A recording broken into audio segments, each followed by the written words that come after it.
Gary Stinson had been a wildlife game warden in Smyth County for 19 years, and he had seen feral hogs do a great many things, none of them good.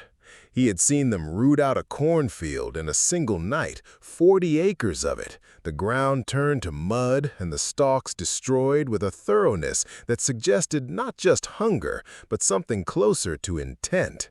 He had seen them kill a calf, not a small calf, a 300-pound Angus that should have been beyond the reach of any single hog, brought down by 3 of them working in a coordinated way that people who studied feral hog behavior would find unremarkable, and that anyone who actually witnessed it would find deeply unsettling.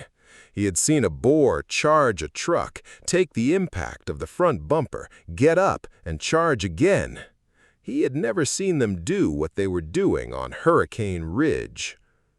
The call had come in on a Tuesday in late October from a farmer named Pruitt who ran cattle on the ridge and who had called the game warden's office because he didn't know who else to call, and because what he had found in his south field when he went to check the fence line that morning was not something he had a category for.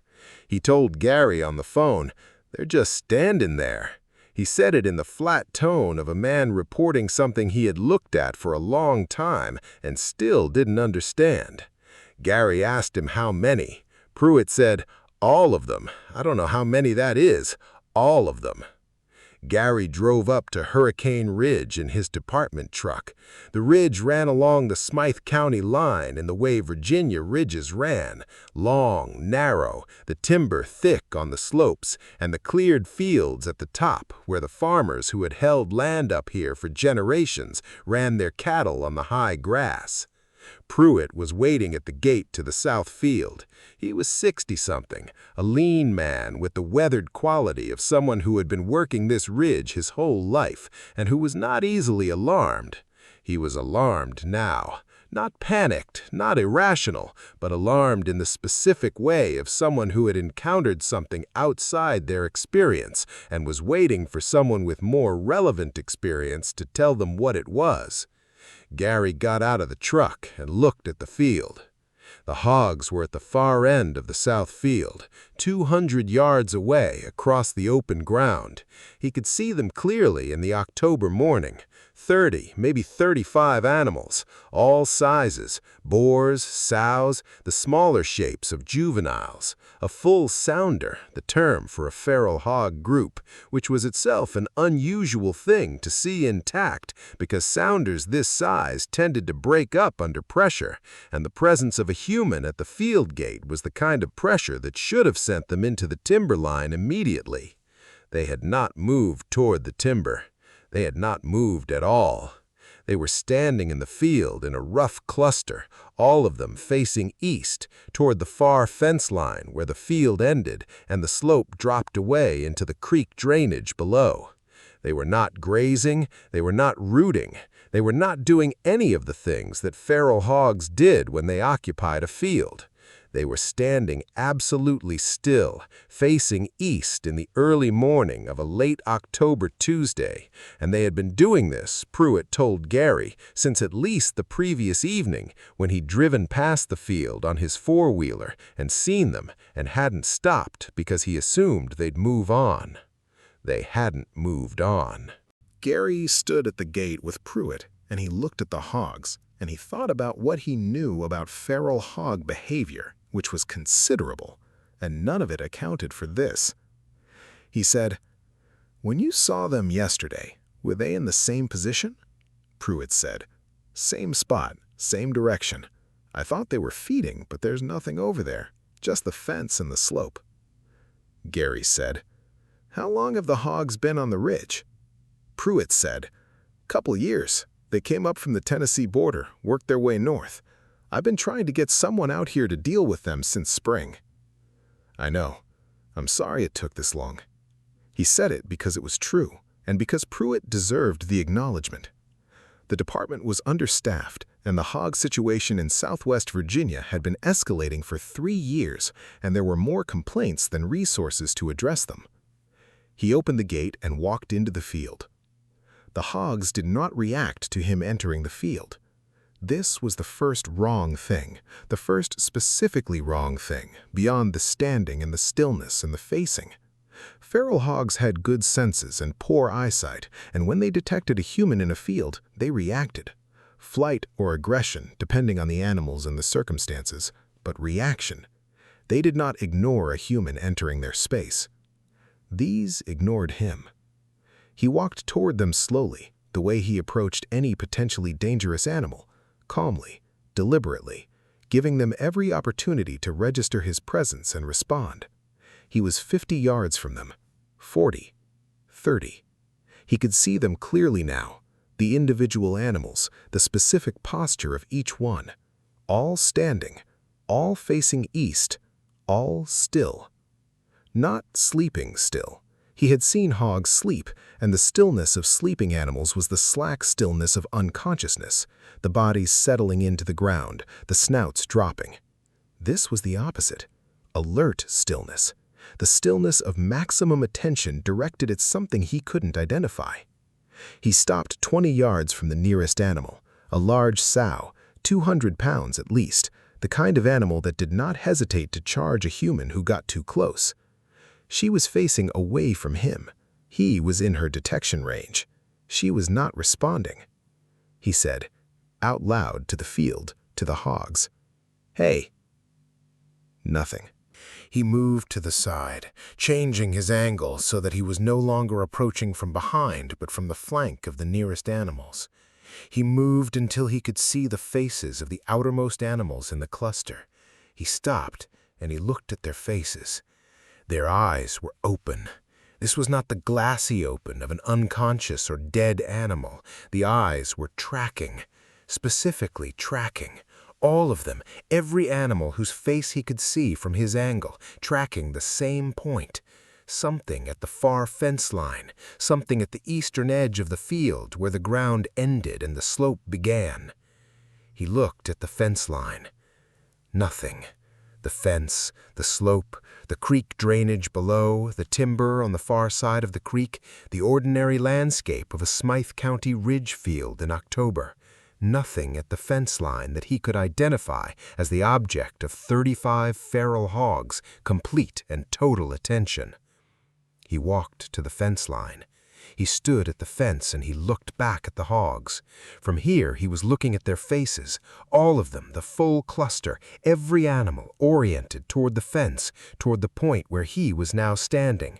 35 pairs of eyes directed at the fence, at the slope below it, at whatever was at or below the fence line that he could not see from the hog's position or from his own.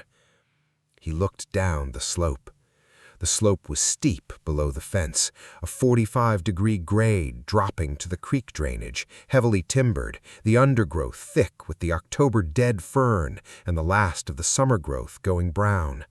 He could see 30, 40 feet down the slope before the vegetation closed in. He saw nothing. He heard nothing. The creek at the bottom of the drainage was audible, a low, constant sound, the water moving over the rocks in the way it always moved, ordinary. He stood at the fence for several minutes. He looked at the hogs. He looked down the slope. He took out his binoculars and he glassed the timber below the fence line, moving the binoculars systematically across the slope. Halfway through the sweep, at a point perhaps 60 feet below the fence, in a gap in the vegetation where a boulder created a small clearing, he stopped. Something had been there, recently. The vegetation around the boulder was disturbed in the specific way of vegetation that had been pressed against by something large, the ferns bent in one direction, the undergrowth compressed in a rough oval around the boulder. The size of the compressed area was difficult to judge from 60 feet above, but it was large, larger than a deer, larger than a bear, he thought, though he was not certain. Whatever had been there was gone now. He lowered the binoculars. He looked at the hogs. They were still facing east, still facing the fence line, still facing the point directly above the boulder and the compressed vegetation 60 feet below. Whatever had been there, it had left, or it had moved to a position he couldn't see from the fence line. and the hogs were still watching the place where it had been, with the complete attention of animals that had been watching for a long time and were not done watching. He went back to Pruitt at the gate. He said, "I need to ask you something, and I need you to think about it before you answer." Pruitt said, "All right." Gary said, "In the 2 years the hogs have been on the ridge, have they ever done anything like this before?" Pruitt thought about it. He said, "Not this, not standing still like that, but—" He paused. He said, "There have been mornings when I've come out and they've been on this side of the field, the east side, and the cattle have been on the west side, as far from the east fence as they could get." Gary said, "How often?" Pruitt said, 4, 5 times, always in the fall." Gary said, "The cattle, what were they doing?" Pruitt said, "Standing together, facing west, away from the east fence." Gary looked at the field, the hogs at the far end, facing east, the cattle nowhere in sight. Pruitt had moved them to the north pasture that morning when he found the hogs. He said, "The hogs face the east fence, the cattle face away from it." Pruitt said, "Yes." Gary said, "Opposite reactions to the same thing." Pruitt said, "What thing?" Gary didn't answer immediately. He was thinking about the compressed vegetation around the boulder, the size of the area, the fact that whatever had made it was gone now, and the hogs were still watching the place where it had been. He was thinking about what it meant for 2 different prey species to respond to the same stimulus in opposite ways, one turning toward it, one turning away. He was thinking about what kind of thing produced that kind of split response. He said, "I don't know, but I think something comes to the east slope in the fall. I think it's been coming for at least 2 years, and I think the hogs know about it in a way the cattle don't." Pruitt said, "What do you mean, know about it?" Gary said, "The cattle are prey animals. Their response to a predator is to move away from it, to group together, to put as much distance as they can between themselves and the threat." He said, "The hogs are different. Hogs are dangerous. They don't have the same threat response as cattle." He said, "But standing and watching for 12 hours, that's not a threat response either. That's not aggression, and it's not flight." He said, "I think the hogs recognize what's on that slope. I think they know what it is, and I think whatever it is, they respect it enough to stand vigil." Pruitt stared at him. He said, "Vigil?" Gary said, "I don't have a better word." They stood at the gate in the October morning, and they looked at the 35 feral hogs standing still in the south field, facing east, watching the slope below the far fence line. At 11:45, the hogs moved. Not in alarm, not in flight. They simply stopped watching and dispersed into the timber at the north end of the field, in the unhurried way of animals that had been somewhere for a reason and were done with the reason. Within 5 minutes, the field was empty. Gary and Pruitt stood at the gate. Pruitt said, "That's it?" Gary said, "Apparently." He drove back down off the ridge with his notes and his photographs of the compressed vegetation and his binocular observations, and he wrote up the incident report in the department's database using the standard language of wildlife management, because the standard language of wildlife management was the only language the database had. He wrote, "Feral hog sounder observed in static formation, east field orientation, approximately 14 hours. Behavioral anomaly, no precedent in local records. Possible response to large predator presence on east slope.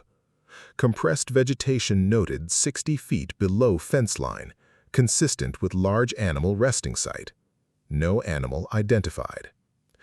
He submitted the report and he went home, and he sat at his kitchen table and he thought about what he had not put in the report, which was the size of the compressed area around the boulder and what it implied about the thing that had rested there, and the fact that the hogs had stood vigil for 14 hours, and the word vigil, and why he had used it. He thought about what kind of thing commanded 14 hours of silent attention from 35 feral hogs. He thought about the cattle turning away and the hogs turning toward, and what the difference said about what each species understood about the thing on the slope. Feral hogs were not prey animals in the way cattle were prey animals. They were dangerous, opportunistic, aggressive, the kind of animal that did not defer to predators in the ordinary sense. When they stood still and faced something for 14 hours, it was not because they were afraid of it. It was because they recognized it. Gary Stinson had been a wildlife game warden for 19 years. He had a framework for animal behavior that was built from 2 decades of observation in the mountains of Southwest Virginia, a framework that accounted for most of what animals did and why. The hogs of Hurricane Ridge were at the edge of his framework, just at the edge of it. The thing on the slope was past the edge entirely. He checked the report for Hurricane Ridge every fall after that, not for hog complaints, for the pattern, the east field orientation, the cattle in the west pasture, the 14-hour stillness. It came back the following October and the one after. He never went back to the east fence line in October. He did his aerial surveys and he wrote his reports, and he did not go back to stand at the fence and look down the slope with his binoculars. He knew what the compressed area around the boulder would show. He knew it would be bigger each year, incrementally, consistently, the way things grew that had been in a place for a long time. He did not need to measure it. He drove past the gate to Pruitt's South Field on his regular patrol route, twice a month, and in October he slowed and looked across the field at the east fence line, and when the hogs were there, he noted it and kept driving. He respected the vigil. He did not know what he was respecting. He kept driving.